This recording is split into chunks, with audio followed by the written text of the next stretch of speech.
जगदेकनाथं वत्सप्रियं सकललोकनमस्कृतं च त्रैगुण्यवर्जितमजं विभवाद्यमीशं वन्दे भवद्भवमरासुरसिद्धिवन्द्यम् आपादमौलिपर्यन्तं गुरूणामाकृतिं स्मरेत् तेन विघ्नाः प्रणश्यन्ति सिद्ध्यन्ति च मनोरथाः। अस्मद्गुरुसमारम्भां टीकाकृत्पादमध्यमां नौमि न्यायसुधारतान्। జన్మేజయుల వారు వైశంపాయనుల వారికి అడుగుతున్నారు కదా, కిమర్థం శాంగకానాగ్నిర్ న దదాహ తథాగతే తస్మిన్ వనే దహ్యమానే బ్రహ్మణ్యే తత్న పచక్ష్వమే.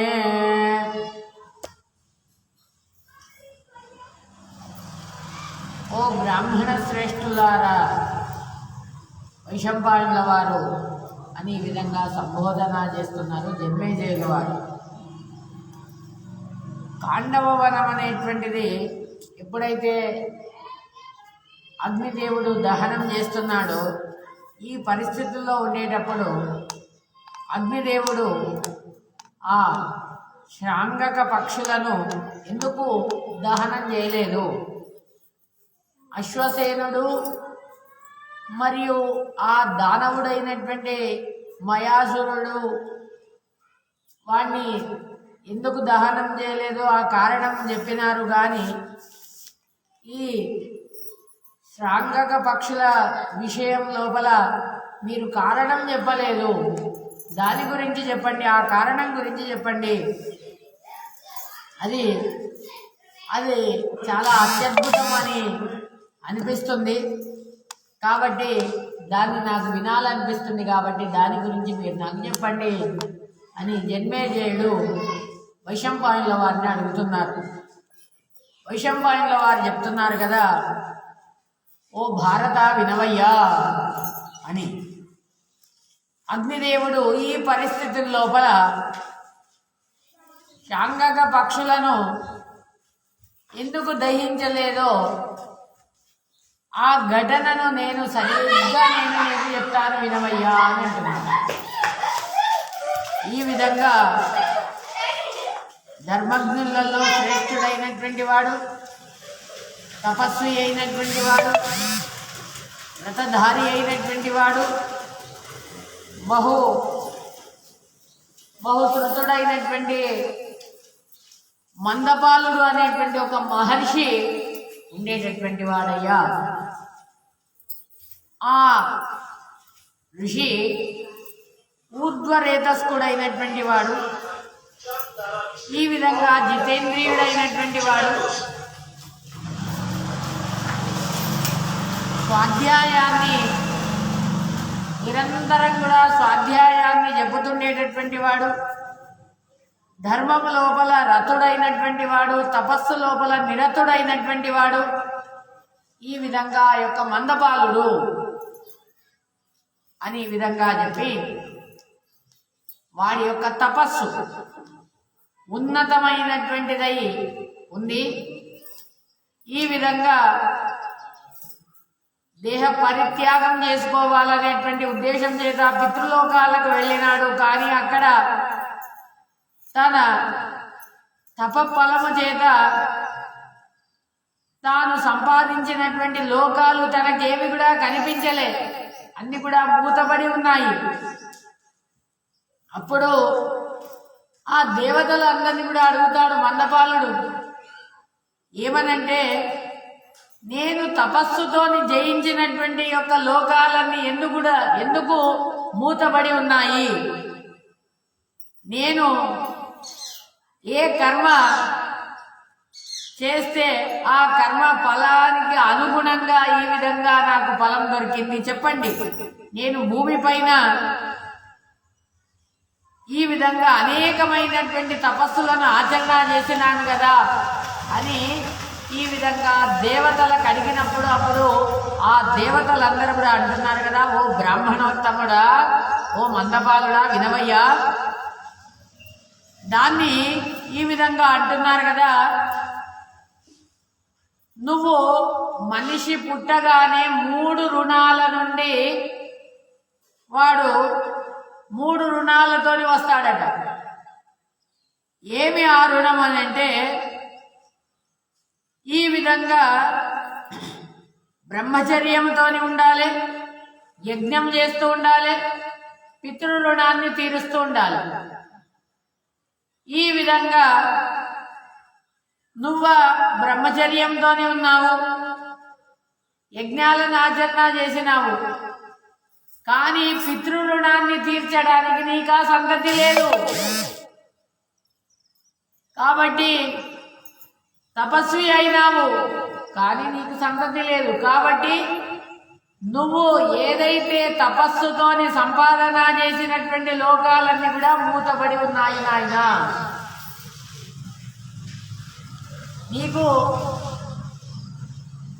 ఈ విధంగా శాశ్వతమైనటువంటి ఆ యొక్క లోకాలను అనుభవించాలనంటే, ఆ యొక్క పుతి అంటే ఆ నరకం, పున్నామ నరకం, ఆ నరకం నుండి ఉద్ధారం చేసేటటువంటి వాడి ఆ యొక్క పుత్రుడు నాయన. ఓ ద్విజశ్రేష్ఠుడా, అందుకొరకని నువ్వు పిల్లలను కను అనే విధంగా వాళ్ళు చెప్తారు దేవతలు. వైశంపాయనుల వారు అంటున్నారు కదా, వాళ్ళ మాటలను విని ఆ మహర్షి అయినటువంటి ఆ మందపాలుడు అంటాడు కదా, శీఘ్రంగా అక్కడికి వెళ్ళి తాను ప్రయాణం చేస్తాడు, భూమి మీదకి వచ్చేస్తాడు, చింతా చేస్తాడు. నేను ఎక్కడ వెళ్ళాలి? నేను మనుషుల్లో వెళ్ళాలనా, పక్షుల్లో వెళ్ళాలనా, క్రిముల్లో వెళ్ళాలనా, కీటాదుల్లో వెళ్ళాలనా, ఎక్కడ వెళ్ళాలనా నేను విచారం చేసినాడు ఆ యొక్క మందపాలుడు. తర్వాత అప్పుడు అనుకున్నాడు కదా, ఈ శ్రాంగ పక్షులు అవి బహు పిల్లలను పెడతాయి, కాబట్టి వాటి యందు నేను ఆ యొక్క జన్మనెత్తుతాను అనే విధంగా తాను నిర్ధారణ చేసుకున్నాడు. ఆ శాంగ పక్షి రూపాన్ని తీసుకున్నాడు ఆ మందపాలుడు. తీసుకొని తన పత్ని అయినటువంటి జరిత, ఆమెను కూడా ఒక పక్షి రూపం లోపల తీసుకొని వచ్చినాడు ఆ యొక్క మందపాలుడు తన యొక్క శక్తి సామర్థ్యము చేత. తర్వాత ఈ విధంగా వాళ్లకు 4 కుమారులు కలిగినారయ్యా. ఆ 4 పిల్లలు ఎప్పుడైతే ఆ 4 గుడ్లు పుట్టినాయి, పక్షులు ఏం పెడతాయి? గుడ్లు పెడతాయి. ఈ విధంగా ఎప్పుడైతే గుడ్లు పెట్టగానే అప్పుడు ఈ మందపాలుడు అంటాడు కదా, చూడు ఈ వీళ్ళను నువ్వు జాగ్రత్తగా పెంచు అని ఆ మొదటి భార్యను వదిలేస్తాడు, జరితను వదిలేసి ఇంకొక భార్య అయినటువంటి లభిత దగ్గరికి వెళ్తాడు. వాడు దాని దగ్గరికి వెళ్ళి ఈ విధంగా మహానుభావుడైనటువంటి వాడు పూర్వ స్నేహంతో వాడు ఈ విధంగా అక్కడ తిరుగుతుంటాడు. జరితానేమో వనం లోపల బహుకాలం వరకు తాను చింతిస్తూ ఉంటది. ఈ విధంగా మందపాలుడు నన్ను త్యాగం చేసిపోయాడే, ఏం చెయ్యాలి? ఈ 4 గుడ్లున్నాయి, ఈ 4 గుడ్లు వాళ్ళు ఎలా అంటే ఆ గుడ్డు బయటకు రావాలి, అవి పెరగాలి, వాటికి రెక్కలు రావాలి, అవి ఆకాశం లోపల ఎగరాలి. అప్పటి వరకు వాళ్లకు పాలన పోషణ చేయాలి. ఈ విధంగా ఈ అడవి లోపల ఒక్క క్షణమైనా కానీ కూడా వాళ్ళని విడిచి ఉండలేనే అని అనుకుంటున్నది ఆ యొక్క తల్లి. ఒక్క క్షణం కూడా ఆ 4 గుడ్లను విడిచి ఉండలేదట. ప్రీతితోని ఆ 4 గుడ్లను ఆమె సాకుతోందని. అనంతరం ఈ మందపాలుడు ఆ లపితతోని తాను సంచారం చేస్తున్నాడు. సంచారం చేస్తున్నప్పుడు అప్పుడు కాండవ వనాన్ని దహనం చేయాలనేటువంటి ఉద్దేశం చేత అగ్నిదేవుడు అక్కడికి వస్తున్నాడు. అగ్నిదేవుడు రాగానే అగ్నిదేవుడిని చూసినాడు. అగ్నిదేవుడి యొక్క సంకల్పాన్ని తెలుసుకున్నాడు మందపాలుడు. తెలుసుకొని అప్పుడు అంటున్నాడు కదా, చూడు నా పిల్లలు చాలా చిన్నవాళ్ళు, గుడ్లు ఇంకా వాళ్ళు కళ్ళు తెరవలే, పాపం చిన్నవాళ్ళు కాబట్టి అగ్ని స్తోత్రం చేశారట అగ్ని గురించి మందపాలుడు. ఈ విధంగా బ్రాహ్మణ రూపం లోపల ఉండి ఈ విధంగా అగ్నిదేవుడు అంటున్నాడు కదా. ఎప్పుడైతే అగ్నిదేవుని గురించి స్తోత్రం చేయగానే అగ్నిదేవుడు అన్నాడు కదా, నీ పిల్లలను నేను ఏమి కూడా చెయ్యను, భయపడకు అని అన్నాడు అగ్నిదేవుడు. ఈ విషయం లోపల నువ్వు భయపడకు ఏ మందపాల అని అన్నాడు. ఈ విధంగా మందపాలుడు అంటున్నాడు కదా, ఓ అగ్ని, నువ్వు అన్ని దిక్కులకు ఈ లోకంకే నువ్వు ఒక ముఖమైనావు. దేవతలందరికీ కూడా అవిస్సును తీసుకొని పోయి ఇచ్చేటటువంటి వాడివి. ఓ పావకుడా, అందరిని కూడా పావనం చేసేటటువంటి వాడివి నువ్వు.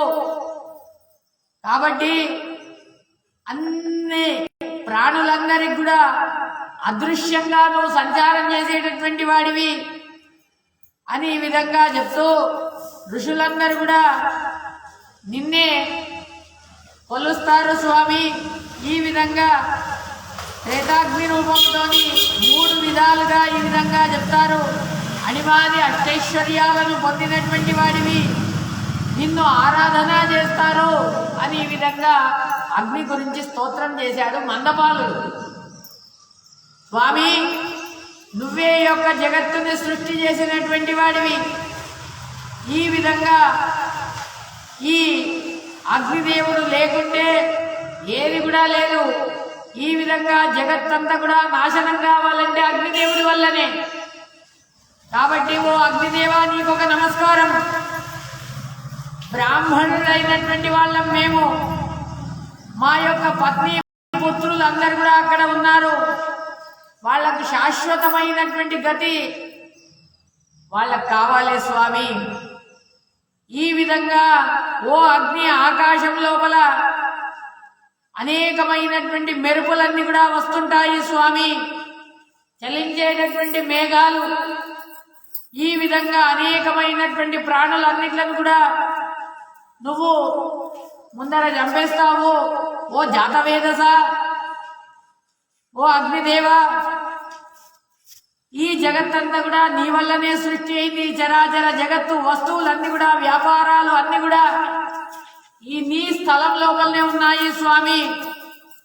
స్వామి, నువ్వు మొదలు జలాన్ని సృష్టి హవ్య కవ్యాలకు అన్నిట్లకు కూడా నిన్నే వేడుతారు స్వామి. ఓ అగ్నిదేవా, నువ్వే దహనం, నువ్వే ధాత్రువు, నువ్వే బృహస్పతివి, నువ్వే అశ్విని దేవతలు, మిత్ర, సోమ, అనిల, నీల, ఈ విధంగా అంతా అగ్ని అంతర్యామి అయినటువంటి ఆ యొక్క హరివి నువ్వే.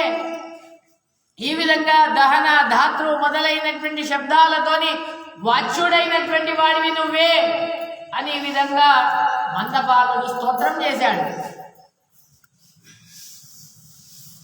వైశంపాయనుల వారు అంటున్నారు కదా, మందపాలుడు ఈ విధంగా స్తోత్రం చేయగానే అమిత తేజస్సుతో ఉండేటటువంటి వాడు, హవ్యవాహనుడైనటువంటి వాడు, ఆ యొక్క అగ్నిదేవుడు సంతోషంతో వాణ్ణి గురించి ప్రియంగా మాట్లాడుతున్నాడట. ఏ మందపాల, నువ్వు ఆ మందపాలుడు అంటున్నాడు, నువ్వు ఎప్పుడైతే కాండవ వనాన్ని దహించేటప్పుడు నా పిల్లలను మాత్రం వదిలేయి. నువ్వు ఎవరిని దహిస్తావో దహించుకో, ఏమన్నా చేసుకో, ఎవరి మేధస్సునన్నదినో ఏమన్నదినో, నా పిల్లలు ఉన్నారే, చిన్న చిన్న పిల్లలు, వాళ్ళను మాత్రం వదిలేసేయి నాయనా అని ఈ విధంగా చెప్పగానే అగ్నిదేవుడు వాగ్దానం చేస్తాడట. తప్పకుండా మందపాల, నువ్వు చెప్పినటువంటి ప్రకారంగానే నేను చేస్తాను అని వచనం ఇస్తాడు మందపాలుడికి అగ్నిదేవుడు. ఈ విధంగా అందుకొరకని దహించలేదు అని. ఇక్కడ మహాభారతం లోపల వైశంపాయనుల వారు చెప్తున్నారు కదా, అగ్నిదేవుడు ఎప్పుడైతే ప్రజ్వలించుకొని వస్తున్నాడో ఆ శాంగపక్షులన్నీ కూడా దుఃఖముతోని ఉద్విగ్నమైపోయినాయి. ఈ విధంగా అంతరిక్షంలో వెళ్ళడానికి లేదు. అంతరిక్షంలో వెళ్ళాలంటే రెక్కలు కావాలి, రెక్కలా లేవు, మరేం చెయ్యాలి? ఈ విధంగా ఆ జరిత అనుకుంటున్నదట, అయ్యో నా పిల్లలందరూ కూడా చిన్నవాళ్లే, ఈ విధంగా నేనేం చెయ్యాలి? వీళ్ళ తల్లినైనటువంటి దాన్ని నేను చాలా దుఃఖంతో ఉన్నాను, విలాపం చెందుతున్నాను అని చాలా విలాపం చెందుతుందట ఆమె. ఈ అగ్ని మొత్తం అడవంతా కూడా మొత్తం కమ్ముకొని వస్తున్నది. అగ్ని అంత కమ్ముకొని వచ్చేసి ఈ జగత్తునే నాశనం చేసేటటువంటి యొక్క అగ్ని నన్ను కూడా నాశనం చేస్తుందేమో, నన్ను కూడా దుఃఖం లోపల ముంచేస్తుందేమో అని అనుకుంటున్నది ఆ యొక్క ఆ జరిత.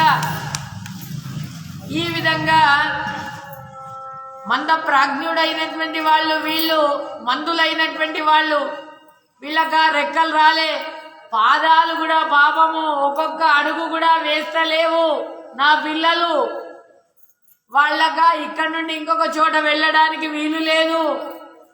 ఈ విధంగా ఈ పెద్దదైనటువంటి ఈ వృక్షాలనే అది కూల్చేస్తున్నది అగ్నిదేవుడు. ఈ విధంగా ఆదికే వస్తున్నది ఈ యొక్క అగ్నిదేవుడు. ఈ విధంగా నా పిల్లలేమో వాళ్లకు చలించడానికి కూడా అయితలేదు, ఏం చెయ్యాలి? నేను ఇంత దీనావస్థ లోపల ఉన్నాను అని అంటున్నది ఆ యొక్క మందపాలుడి యొక్క భార్య.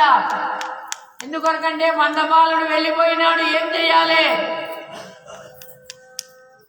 ఈ విధంగా ఈ పిల్లలను తీసుకొని నేను ఏ విధంగా ఈ యొక్క అడవి నుంచి దాటను? నాకు అడవి నుంచి దాటాలంటే కూడా శక్యం లేదు. 4 పిల్లలను తీసుకొని ఎలా వెళ్ళను? నాకు పోని వీళ్ళని విడిచిపెట్టడానికి కూడా నాకు మనసు అయితే లేదు. ఈ విధంగా నా హృదయమా చాలా దుఃఖముతో నిండి ఉంది, ఏం చెయ్యాలి అని అంటున్నది ఆ యొక్క తల్లి. ఈ విధంగా నేను ఏ పిల్లల్ని వదిలేయాలి, ఏ పిల్లల్ని తీసుకుపోవాలి? ఈ విధంగా నాకు నా యొక్క మీరే చెప్పండి స్వామి అని అంటున్నది. ఈ విధంగా నాకు దీంట్లో నుండి బయటపడేటటువంటి ఏదైనా ఒక ఉపాయం ఉంటే చెప్పండి స్వామి. నా పిల్లలగా ఇంకా రెక్కలు రాలేదు, ఒకవేళ లేదు, నేను నా రెక్కలతోని నా పిల్లలందరినీ కూడా లోపల పెట్టుకొని ఆ యొక్క నా రెక్కలతోని కమ్మేస్తాను. నేను చనిపోయినా కానీ కూడా పర్వాలేదు, నా పిల్లలైనా బతుకుంటారు అని ఈ విధంగా అనుకుంటున్నది ఆ యొక్క జరిత. ఈ విధంగా పెద్ద కొడుకైనటువంటి వాడి పేరు కూడా జరితారి. వాడు ఆ యొక్క మందపాలుడు అంటాడట, వీడు వంశానికి ప్రతిష్ఠుడు అయినటువంటి వాడు అని చెప్పిపోతాడు. తర్వాత రెండో వాడు సరిసృక అని, వాడైతే పితృవంశాన్ని అభివృద్ధి చేసేటటువంటి వాడు అని చెప్తాడు. ఇక మూడో వాడు స్తంభమిత్రుడు అనేటువంటి వాడు, వీడు తపస్సు చేస్తాడని చెప్పాడు. 4వ వాడు ద్రోణుడు అనేటువంటి వాడు, వీడు బ్రహ్మజ్ఞాని అవుతాడని చెప్పారు ఆ యొక్క 4 కుమారులు. ఈ విధంగా స్వామి, ఈ విధంగా నువ్వు నాగా చెప్పిపోయితివి, ఏం చెయ్యాలి?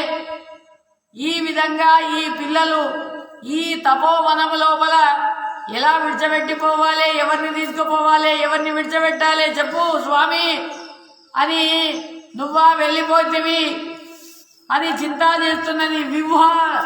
చాలా దుఃఖముతోని ఈ అగ్ని నుండి నన్ను దూరం చేసేటటువంటిది ఏదైనా ఒక ఉపాయం ఉంటే చెప్పండి స్వామి, నాకా ఏ ఉపాయము తోచుతలేదు అని ఈ విధంగా ఆ తల్లి ఎప్పుడైతే అనేటప్పుడు ఆ శాంగ పక్షులన్నీ కూడా ఈ విధంగా అవి అంటున్నాయట, చూడు మేము నాశనమైనా కానీ కూడా చూడు నీకు వేరే పిల్లలైనా ఉడతారు, నువ్వు వేరే దిక్కు వెళ్ళు, వేరే దిక్కు వెళ్ళి మన కులాన్ని నువ్వు అభివృద్ధి చెయ్యు, సంతతిని అభివృద్ధి చెయ్యు అమ్మా, నువ్వు వెళ్ళు. 2 అంశాలున్నాయి, 2 అంశాలను గమనించు. ఈ విధంగా మన కులానికి క్షేమం కావాలి, ఈ విధంగా శ్రేష్టమైనటువంటి దాన్ని నువ్వు నిర్ధారణ చేయు అనగానే ఈ విధంగా పిల్లల లోపల స్నేహము, తర్వాత కులం యొక్క వినాశము ఈ విధంగా చేయకూడదు.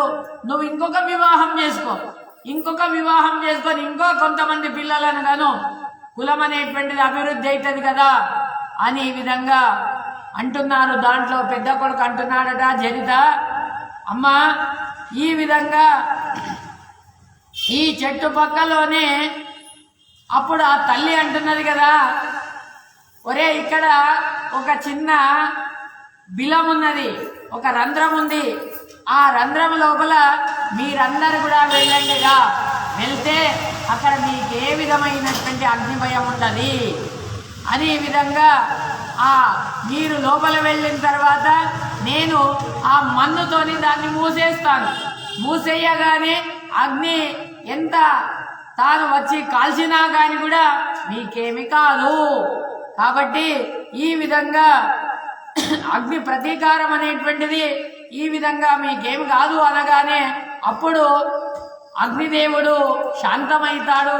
మళ్ళీ ఎప్పుడైతే శాంతమై వెళ్ళిపోగానే మళ్ళీ నేను వచ్చేసి మళ్ళీ మట్టిని తీసి మళ్ళీ బయటకు తీస్తాను అని ఆ తల్లి చెప్పగానే ఆ పక్షులన్నీ కూడా ఈ విధంగా అంటున్నాయట, శంఖ పక్షులన్నీ కూడా, అమ్మా మాకా రెక్కలు రాలే, మమ్మల్ని మాంసం ముద్ద అనుకుంటది ఆ యొక్క ఎలుక, మాంసాహారి అయినటువంటిది ఆ ఎలుక ఏం చేస్తుందనంటే మమ్మల్ని వచ్చి తినాలని చూస్తుంది.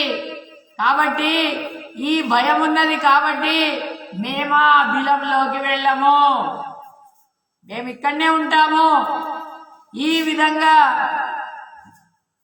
ఈ అగ్ని దహిస్తేమి దహించకుంటేమి లేదు, మేము ఇక్కడనే ఉంటాము అని ఈ విధంగా చెప్పగానే అమ్మా నువ్వైతే బతకాలే, నువ్వు వెళ్ళు ఇక్కడికి వెళ్ళి అని ఈ విధంగా చెప్తున్నారు.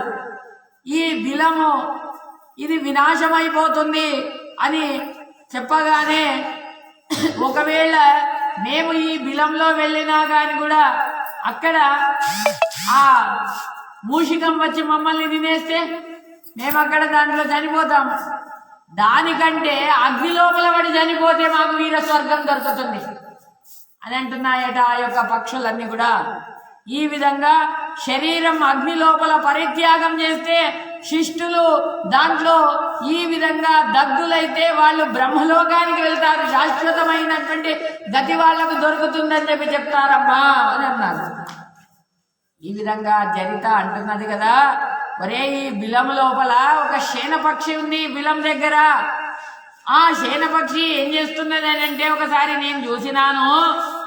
ఆ శేనపక్షి ఏం చేసింది, ఒకసారి ఎలుక వచ్చిందట, ఎలుక రాగానే ఆ ఎలుకను శేనపక్షి వచ్చి పట్టుకొని వెళ్ళిపోయింది అనగానే ఆ శాంగ పక్షులన్నీ కూడా అంటున్నాయి కదా, అమ్మా ఆ శేనపక్షి వచ్చి ఎలుకను పట్టుకపోయిందని నేను చెప్తున్నావే, కానీ ఈ బిలం లోపల ఇంకొక ఎలుక ఉండవచ్చు, ఆ ఇంకొక ఎలుకైనా కానీ కూడా మమ్మల్ని తింటుండవచ్చు, కాబట్టి మేము అందులోకి వెళ్ళాము, ఇది సందిగ్ధావస్థ లోపల ఉంది ఈ విధంగా, కాబట్టి మేము అందులో వెళ్ళము, మేము అందులో మృత్యుకు కాము అనే విధంగా ఎప్పుడైతే చెప్పగానే ఈ విధంగా మృత్యు దాంట్లో వెళ్ళినా కానీ కూడా మృత్యువు అవుతుంది, ఇక్కడ వెళ్ళినా మృత్యువే ఉంటది కదా అని అనగానే జరిత అంటున్నది కదా, ఒరే ఈ బిలం లోపల శేనపక్షిని నేను చూసినానురా, కాబట్టి ఆ శేనపక్షి వచ్చి పట్టుకపోయిందిరా, ఇంకొక మూషికము లేదురా అని చెప్తున్నది. చెప్పినా కానీ కూడా అమ్మా నువ్వు చెప్తున్నావు నిజమే, కానీ ఇంకొక ఆ యొక్క దాని లోపల మూషికం ఉండి అదేమైనా కానీ కూడా మమ్మల్ని తినవచ్చు కదా శేనరాజా. ఈ విధంగా ఆయనను వెంబడిస్తున్నావే అని ఈ విధంగా ఎప్పుడైతే అని తర్వాత మాకు భయం లేదు అని ఈ విధంగా అంటున్నారు. అమ్మా ఈ శేనపక్షి వల్ల మాకు దాంట్లో మేము ప్రవేశించము, మాకు సాధ్యమే లేదు అని అంటున్నారు. ఈ విధంగా అప్పుడు నా మాటను నమ్మండి అని అంటున్నది. అనగానే అమ్మా మీరు అబద్ధమా మాట్లాడకండి, ఈ విధంగా మమ్మల్ని భయభ్రాంతులకు లోను చేయకండి, ఈ విధంగా మేము నిర్ధారంగా చెప్తున్నాము అని అంటున్నారు. నువ్వు ఉపకారం చేస్తావో ఏం చేస్తావో తెలియదు, కానీ కష్టమే రాని ఏమే రాని నువ్వు మమ్మల్ని పోషిస్తున్నావు, సాధ్వి అయినటువంటి దానివి, నువ్వు ఎవరో మేమెవరమో ఈ విధంగా అంటున్నారు. ఈ విధంగా ఓ తరుణరాలైనటువంటి దానివి, సుందరి అయినటువంటి దానివి, ఈ విధంగా నువ్వు ఇంకొక పతిని చూసుకునేటటువంటి దానివి, సామర్థ్యం కలిగినటువంటి దానివి, ఇంకొక పతితోని నువ్వు అనుభవించు, వెళ్ళు, పిల్లలను గాను వెళ్ళు అని ఈ విధంగా ఆ పిల్లలు అంటున్నారు, ఆ యొక్క శంఖపక్షులు. ఈ విధంగా మేము అగ్ని లోపలనే ప్రవేశిస్తాము, మంచి లోకాలకు వెళ్తాము అని ఈ విధంగా ఒకవేళ అగ్నిదేవుడే మమ్మల్ని ఆయన చంపకుంటే, మమ్మల్ని ఆ కాల్వకుంటే పునః మళ్ళీ నువ్వు మా దగ్గరికి రా, ఉన్నది అంటున్నారు ఆ యొక్క పక్షులు. చిన్న పిల్లలు, లేత పిల్లలు, వాళ్ళందరూ కూడా ఆ సమయం లోపల వైశంపాయనుల వారు అంటున్నారు కదా, ఈ విధంగా శంఖపక్షులు కాండవనం లోపల తన పిల్లలను చూద్దామనేటువంటి ఉద్దేశం చేత అక్కడికి వచ్చినాడయ్యా. ఈ విధంగా కరుణాజనకుడై ఆ జరుత అగ్ని స్తోత్రం చేస్తున్నారు వాళ్ళు. ఈ విధంగా దాంట్లో జరితారి అనేటువంటి వాడు స్తోత్రం చేస్తున్నాడట. ఏమనంటే మేధావి అయినటువంటి వాడు కష్టకాలం వచ్చినప్పుడు ఈ విధంగా మొదలే తాను హెచ్చరికతోని ఉండాలి, వ్యథ చెందకూడదు అని అంటున్నాడు పెద్దవాడు. ఈ విధంగా ఎవరికి కష్టకాలం వస్తుందో వాడు ధైర్యముతోని ఉండాలి, నిరీక్షణ చేయాలి. వ్యథ చెందితే అది అనవసరమైనటువంటిది వ్యథ అని అంటున్నాడు. రెండవ వాడు అంటున్నాడు సరీసృక. ఈ విధంగా ఓ జరితారి, నువ్వు ధీరుడివి, మేధావివి. ఈ విధంగా ప్రాణ సంకటము వచ్చినప్పుడు అనేక జనులలో శూరుడైనటువంటి ప్రాజ్ఞుడైనటువంటి వాడు, ఆ గుణాధికుడు ఒకడు ఉండాలి అని చెప్తున్నాడు. స్తంభమిత్రుడు అనేటువంటి వాడు అంటున్నాడు కదా. ఈ విధంగా ఆ యొక్క అన్న తండ్రి లాంటి వాడు, అన్న ఎలాంటి వాడంటే తండ్రి లాంటి వాడు. ఈ విధంగా అన్న సంకటాలను దూరం చేసేటటువంటి వాడు. ఈ విధంగా అన్నకు ఉపాయాన్ని ఈ విధంగా చెప్పాలి అని చెప్తున్నాడు. అప్పుడు ద్రోణుడు అంటున్నాడు కదా, హిరణ్యరేతుడైనటువంటి వాడు అగ్నిని, తర్వాత ఈ విధంగా సప్తజిహ్వుడైనటువంటి వాడు. ఆ యొక్క అగ్నికి 7 నాలికలు ఉంటాయి, కాబట్టి 7 నాలికలతో ఉండేటటువంటి ఆ యొక్క అగ్నిదేవుణ్ణి ఈ విధంగా తాను స్తోత్రం చేస్తున్నాడు.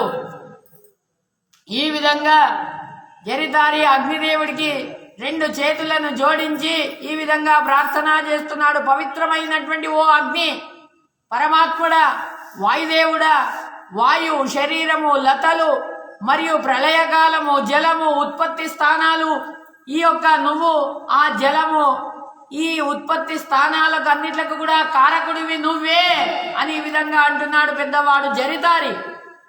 తర్వాత మహావీర్యశాలి అయినటువంటి వాడివి నువ్వు, అనేకమైనటువంటి జ్వాలలతోని ఆ సూర్యుడి యొక్క కిరణాల్లాగా తర్వాత పై ముఖముగా చేసుకొని కింది ముఖముగా చేసి ఈ విధంగా పార్శ్వం లోపల పక్కన అటుపక్క ఇటుపక్క ఉండేటటువంటి వాడివి అని విధంగా ఎప్పుడైతే పెద్దవాడు అనగానే రెండో వాడు అంటున్నాడు కదా, నా తల్లి దూరం వెళ్ళిపోయింది, తండ్రి ఎక్కడున్నాడో మాకు తెలియదు, ఈ విధంగా మాగా రెక్కలు రాలేదు, మాగా రెక్కలు విరగలేదు, ఇంకా ఈ విధంగా మాగా రక్షకులు ఎవరు లేరు స్వామి, నువ్వే మాకు రక్షకుడివి అని అంటున్నాడు. ఆ రెండో వాడు సరిసృక అనేటువంటి వాడు. ఓ అగ్నిదేవ, దుఃఖము నుండి మేము నీకు శరణాగతులమైనాము, మంగళ రూపుడైనటువంటి వాడివి, ఈ విధంగా నీ దగ్గర ఉండేటటువంటి సప్త ఆయుధాలతోని మమ్మల్ని నువ్వు రక్షించు అని ఈ విధంగా ఆ రెండో వాడు అంటున్నాడు. ఓ జాతవేదస, ఈ విధంగా తపన శక్తి కలిగినటువంటి వాడివి, ఈ విధంగా ఓ దేవా, ఈ విధంగా కిరణాలను ఈ విధంగా ఆ యొక్క కిరణాలతోని దహించే శక్తినిచ్చేటటువంటి వాడివి, ఈ విధంగా బాలకులైనటువంటి వాళ్లను నువ్వు రక్షించేటటువంటి వాడివి. ఓ హవ్యవాహన, మేము దూరంగా ఉన్నాము, మమ్మల్ని నువ్వు చూడు స్వామి అని అంటున్నాడు. స్తంభమిత్రుడు అంటున్నాడు కదా, ఓ అగ్నిదేవా, ఈ విధంగా అన్నిట్లకు కూడా నువ్వే దిక్కు అని అంటున్నాడు.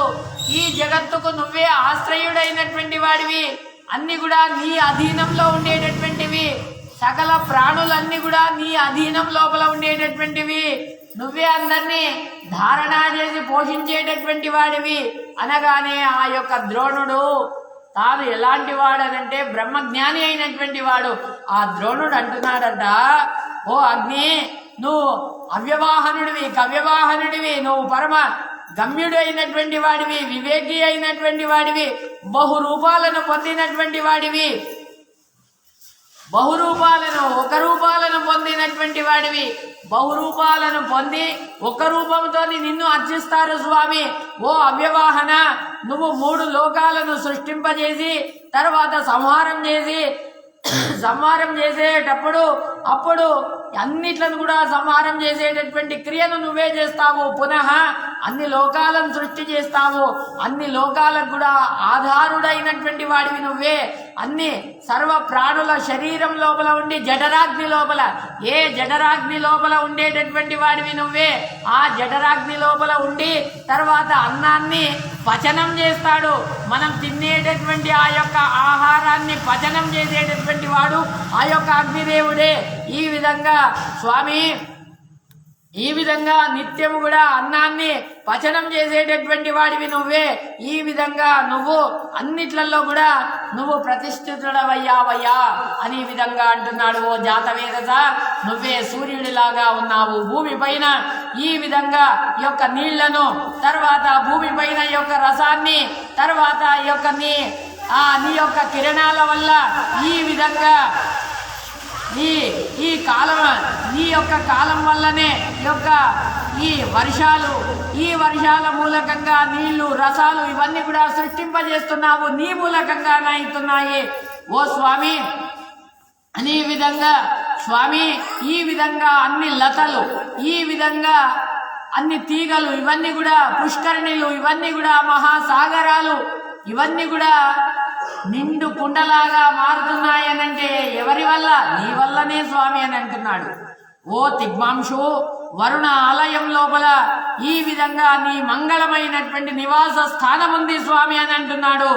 ఈ విధంగా నీకు మంగళప్రదుడైనటువంటి వాడివి, నువ్వే మాకు రక్షకుడివిగా ఈ విధంగా నువ్వు మమ్మల్ని మాత్రం నాశనం చేయకు. ఓ పింగాక్ష, ఓ హయగ్రీవ, ఓ కృష్ణవర్మ, ఓ ఉతాశన, ఓ సాగరంలో ఉండేటటువంటి ఓ వడవాగ్ని, ఈ విధంగా ఏ మొసళ్లను నువ్వు ఆ యొక్క అక్కడనే ఆ సముద్రం లోపల ఉంచుకొని తర్వాత ఈ విధంగా దూరం లోపల ఉండేటటువంటి వాళ్లను ఈ విధంగా నువ్వు వదులుతావో, ఈ విధంగా శుభకర్మమైనటువంటి యొక్క ద్రోణుడు ఈ విధంగా నిన్ను కీర్తన చేస్తున్నాడు స్వామి అనగానే అగ్నిదేవుడు చాలా సంతుష్టుడయ్యాడట. మందపాలుడికి తాను వచనమిచ్చాడు. ఆ వచనాన్ని స్మరణకు వచ్చేసింది అగ్నిదేవుడికి. ద్రోణుని గురించి అంటున్నాడట అగ్నిదేవుడు ఈ విధంగా, ఋషి అయినటువంటి ఓ ద్రోణుడా, నీ యొక్క స్తోత్ర రూపాన్ని నేను విన్నాను, ఓ జాత విన్నాను నాయన. ఈ విధంగా నీ యొక్క ఇష్టార్థాన్ని నేను నెరవేరుస్తాను. ఈ విధంగా నీకు ఏ విధమైనటువంటి భయం లేదు అని అన్నాడు. ఈ విధంగా మీ తండ్రి అయినటువంటి మందపాలుడు నన్ను గూర్చి ఈ విధంగా కాండవ వనాన్ని దహించేటప్పుడు నా పిల్లలను మాత్రము దహించకు నాయనా అని స్తోత్రం చేశాడు. ఈ విధంగా నాకు మిమ్మల్ని సమర్పణం చేశాడు. అప్పుడే నేను అభయం ఇచ్చాను. ఈ విధంగా స్తోత్ర రూపమైనటువంటి మాటలను నేను విన్నాను. ఆ బ్రాహ్మణి యొక్క మాటలను విని నేను సంతుష్టుడనయ్యాను.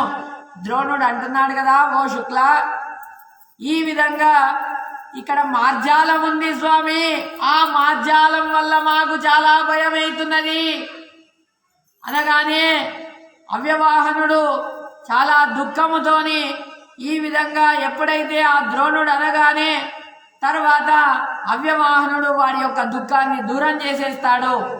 ఈ విధంగా అగ్నిదేవుడు ఆ యొక్క శాంగ పక్షులందరికీ కూడా అభయాన్ని ఇస్తాడు ద్రోణుడు చెప్పినట్టుగా. తర్వాత ఆ పెద్ద పెద్ద జ్వాలలతోని కాండవ వనాన్నే దహనం చేసేస్తాడు నాయన. ఇక్కడ వైశంపాయనుల వారు జన్మేజయుడికి చెప్తున్నాడు కదా, మందపాలుడు అగ్నిదేవుడి తన పిల్లలను రక్షణ చేయాలనేటువంటి ఉద్దేశం చేత ప్రార్థన చేస్తారు. ఈ విధంగా ఆ పిల్లలు సంతాపం చెందకూడదు అనేటువంటి ఉద్దేశం చేత పిల్లల విషయం లోపల సంతాపం చెందుతూ ఒక్కసారి లభిత దగ్గర అంటాడు కదా, అయ్యో లభిత, నా పిల్లలు ఎట్లా ఉన్నారు సవతి దగ్గర అంటాడు. ఈ విధంగా మందపాలుడు అంటాడు, ఓ లభిత, అగ్ని చాలా ఎత్తుగా అది ఎగిసి పడుతున్నాయి. ఈ విధంగా గాలి జోరుగా వీస్తుంది, దుర్బలమైంది.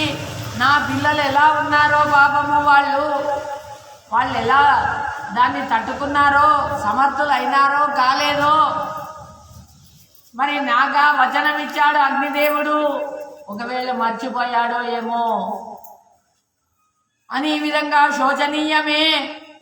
ఈ విధంగా తల్లి పిల్లలను నేను వదిలేసి వచ్చినానే, నా పిల్లలు ఎలా ఉన్నారో వాళ్ళని చూడాలనే అని ఈ విధంగా ఎప్పుడైతే నా జనిత ఎలా ఉందో, నా భార్య, నా సరీసృకుడు ఎలా ఉన్నాడో, నా పెద్ద కొడుకు జనిత ఎలా ఉన్నాడో, సరీసృకుడు ఎలా ఉన్నాడో, స్తంభమిత్రుడు ఎలా ఉన్నాడో, ద్రోణుడు ఎలా ఉన్నాడో వాళ్ళని చూడాలని ఉంది అని అనగానే ఆ సమయం లోపల అప్పుడు ఆ మందపాలుడు ఈ విధంగా అనగానే లభిత అంటున్నదట అసూయతోని, చూడు, నువ్వు ఎల్లప్పుడు కూడా సవతి పిల్లలనే నువ్వు ఈ విధంగా అంటావు. నీ సవతి పిల్లలకేమి అగ్ని భయం లేదు.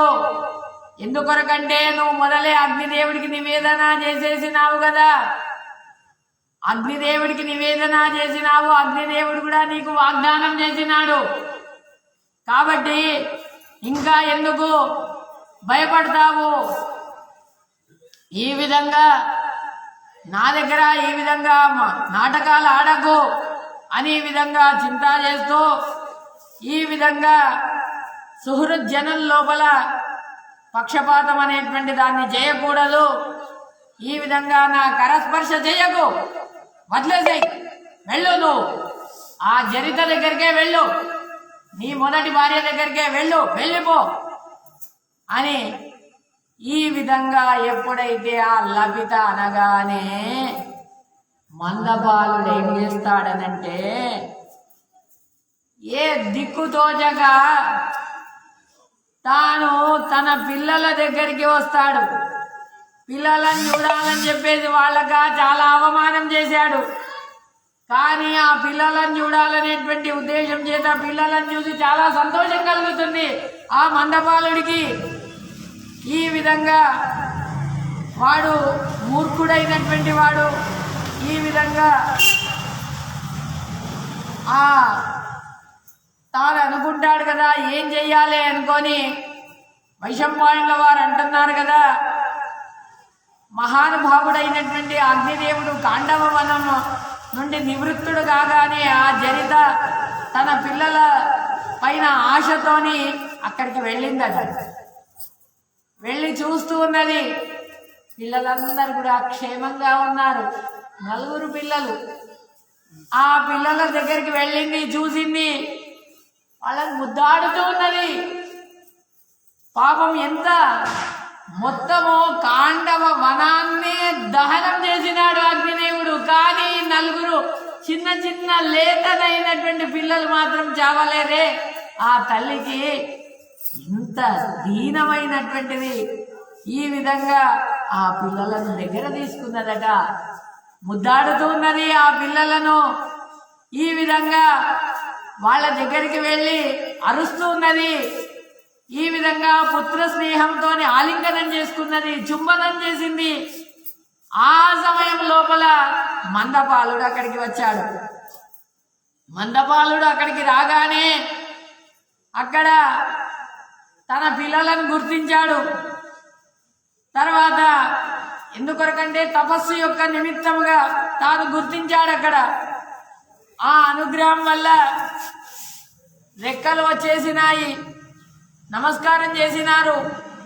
నమస్కారం చేసి గౌతమ గోత్రం లోపల జన్మించినటువంటి యొక్క మందపాలుడు ఆ పిల్లలందరినీ కూడా ఆలింగనం చేసుకున్నాడట. ఆలింగనం చేసుకొని శిరస్సు లోపల ఆగ్రహణం చేసి పుత్ర స్పర్శతోని సుఖం పొందినాడయ్యా మందపాలుడు. ఈ విధంగా ఆ జరితను అంటున్నాడు కదా, ఒక్కొక్కళ్ళని పిలిచి ఈ విధంగా మీకు శుభమైందా అశుభమైందా అని ఈ విధంగా మాట్లాడగానే ఆ యొక్క మందపాలుడు అంటున్నాడు కదా, నా పెద్ద కొడుకు ఎక్కడా, వాడి తమ్ముడు ఎక్కడా, మధ్యముడు ఎక్కడా, చిన్నవాడెక్కడా అని ఈ విధంగా ఎప్పుడైతే అడిగేటప్పుడు ఆ సమయం లోపల ఈ విధంగా వాడి యొక్క భార్య అంటున్నదట, స్వామి పిల్లలతో నీకేం పని?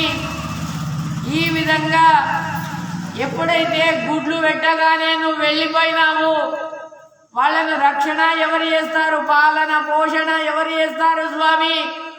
ఈ విధంగా ఈ పెద్దవాడితో నీకేమయ్యేది, వాడి తమ్ముడితో నీకేమయ్యేది, మధ్యముడితో నీకేమయ్యేది, ఈ తపోధనుడైనటువంటి ఈ పుత్రుడితో నీకేమయ్యేది అని ఈ విధంగా ఆ యొక్క జరిత అంటుంది.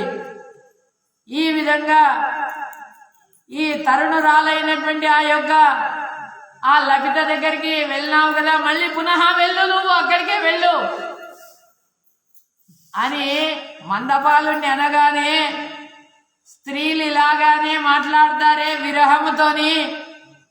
ఈ సవతి ఈ విధంగా మాట్లాడుతున్నదని నేను దుఃఖం చెందుతున్నాను, అప్రియంగా మాట్లాడకే ఓ సువ్రతురాల అని ఈ విధంగా చెప్పి శంకించకు అని అంటున్నాడు. ఈ విధంగా అవమానం చెయ్యకు అని ఈ విధంగా చెప్పి తర్వాత ఆ యొక్క పతిసేవ చేసింది ఆమె. ఆ జరిత చేసి తర్వాత ఆ పిల్లల నిమిత్తంగా తర్వాత ఇష్టమైనటువంటి సుఖాలను పొందినటువంటిదైంది. మనిషి అయినటువంటి వాడు ఈ విధంగా భార్య పిల్లలతోనే విశ్వాసం అనేటువంటి దాన్ని చేయాలి, కానీ అవిశ్వాసాన్ని చెయ్యకూడదు అని అంటున్నాడు. ఈ విధంగా పిల్లవాడు పుట్టగానే వాడి యొక్క బాగోగులను చూడాలి, వాడిని విడిచిపెట్టడం వీడి యొక్క కర్తవ్యం కాదు అని అంటున్నారు. ఈ విధంగా వైశంపాయనుల వారు చెప్తున్నారు కదా.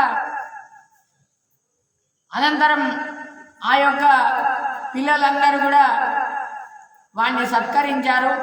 తర్వాత వాడు కూడా పిల్లలందరినీ కూడా సమాధానం పరిచినాడు.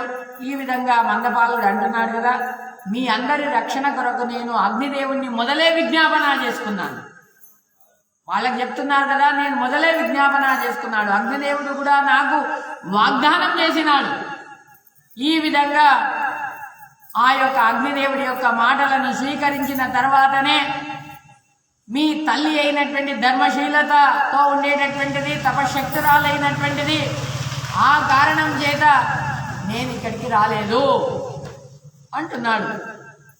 ఈ విధంగా మీరు సంతాపం చెందకండి అనగానే వైశంపాయనుల వారు అంటున్నారు కదా, ఈ విధంగా మందపాలుడు తన పిల్లలకు సమాధానాన్ని చెప్పి తన భార్యను తీసుకొని వేరే దేశాలకు తాను ప్రయాణం చేసినాడు. నాయన పూజ్యుడైనటువంటి ఆ యొక్క కృష్ణార్జునులతోని రక్షితుడైనటువంటి ఆ యొక్క అగ్నిదేవుడు పరమ సంతోషముతోని పెద్ద పెద్ద జ్వాలలను ధారణ చేసి ధరించి కాండవ వనాన్నే తాను దహనం చేసినాడు. అగ్ని తాను వస మేధస్సులను సరోవరాలను అన్నిట్లను కూడా పానం చేసి తృప్తి చెందినాడు. అర్జునుడికి తన రూపాన్ని చూపెట్టినాడు. అప్పుడు పూజ్యుడైనటువంటి ఇంద్రుడు మరుతులు స్వర్గము నుండి వచ్చి అర్జునుడిని కృష్ణుణ్ణి ఈ విధంగా అంటున్నారు, మీరిద్దరు కూడా దేవతలు, అసాధ్యమైనటువంటి యొక్క కర్మను చేసినారు. మనుషులకు లభ్యమగానటువంటిది ఈ విధంగా మీకు ఏం వరం కావాలనో కోరుకోండి అని అన్నారు.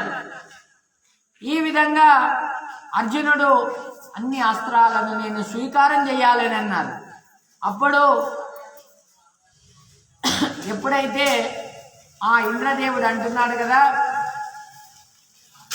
ఏ అర్జున వినవయ్యా, ఎప్పుడైతే ఆ యొక్క మహారుద్రుల వారు నీకు ప్రసన్నులైతారో అప్పుడే నీకు సకల అస్త్రాలను నేను నీకు ఇస్తానని చెప్తారు.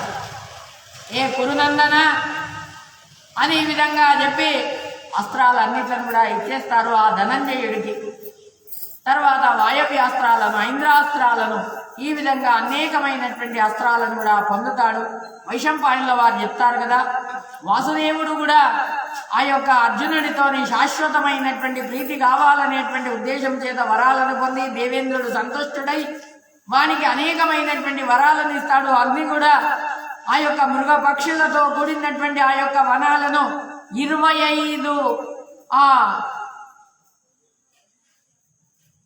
29 రోజుల వరకు దాన్ని దహనం చేస్తాడు. 29 రోజుల వరకు కాండవనాన్ని దహనం చేసి తృప్తుడై శాంతుడైతాడు అనే విధంగా చెప్పారు.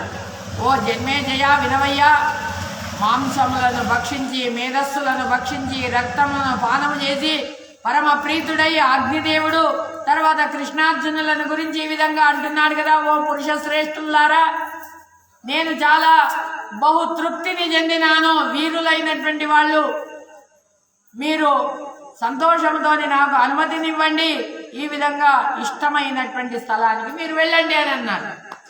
వైశంపాయనుల వారు అంటున్నారు కదా, మహానుభావుడైనటువంటి ఆ యొక్క అగ్ని ఈ విధంగా అనుమతిని పొంది కృష్ణార్జునులు మరియు మయాసురుడు అనంతరం ఆ ముగ్గురు అక్కడ ప్రదక్షిణాలు చేసి రమణీయమైనటువంటి నదీ తీరం లోపల అక్కడ కూర్చున్నారు అనేటటువంటి దాన్ని ఇప్పటి వరకు ఈ ఆది పర్వం లోపల వచ్చిందంతా కూడా ఇక్కడ చెప్పినారు. ఇప్పటి వరకు అంటే దాదాపుగా ఒక 3.5 నెలలు 4 నెలల నుండి ఈ ఆది పర్వం అనేటువంటి అంటే స్వాముల వారు ఉన్నప్పటి నుండి ఈ యొక్క ఆది పర్వం అనేటువంటిది ప్రారంభమైంది. స్వాముల వారు ఉన్నప్పుడే వాళ్ళ ఆశిష్యులతోనే వాళ్ళ యొక్క మంత్రాక్షంతుల బలముతోనే ఈ ఆది పర్వం ఈ మహాభారతం అనేటువంటిది ప్రతినిత్యం కూడా మహాభారతం చెప్పాలని ఇక్కడ అనుకున్నాము. దాని ప్రకారంగా నిర్విఘ్నంగా ఏ విఘ్నం లేకుండా ఇప్పటి వరకు ఈ ఆది పర్వం అనేటువంటిది ఇది సమాప్తమైంది. ఇదే విధంగా ముందర అన్ని పర్వాలు కూడా ఇదే విధంగా సమాప్తం కావాలని మహాస్వాముల వారి యొక్క చరణారవిందమందు సాష్టాంగ ప్రణతిపూర్వకంగా నమస్కారాలను చేస్తూ 2 వాక్యాలను సమర్పణం చేస్తున్నాము. దీంట్లో వచ్చినటువంటిది ఏదైతే పుణ్యం ఉన్నదో ఆ పుణ్యాన్ని మొత్తం అంతా కూడా మహాస్వాముల వారి యొక్క చరణారవిందమందు సమర్పణం చేస్తున్నాము. ఇది శ్రీమన్మహాభారతే శతసహస్రికాయాం సంహితాయాం ఆదిపర్వణి 37-200 ఇది మయదర్శన పర్వణి 6ోऽధ్యాయः. ఇది మయదర్శన పర్వ సమాప్తం, ఆది పర్వ సమాప్తం. శ్రీకృష్ణార్పణమస్తు. అదేన భావం పుణ్యం అవాప్నోతు గురుర్మమ కాయేన వాచా మనసేంద్రియైర్వా బుద్ధ్యాత్మనా వా ప్రకృతి స్వభావ కరోమి యత్యత్ సకలం పరస్మై నారాయణాయేతి సమర్పయామి. అక్షయం కర్మ యస్మిన్ పరే సత్కృతం రక్ష్యం జ్ఞానదుఃఖాన్యన్నామత అక్షరో యోజన సర్వదేవామృతాక్షితం యస్సత్యం సదా సత్యం ప్రీణయామో అసుదేవం దేవతామండలాఖండమండలం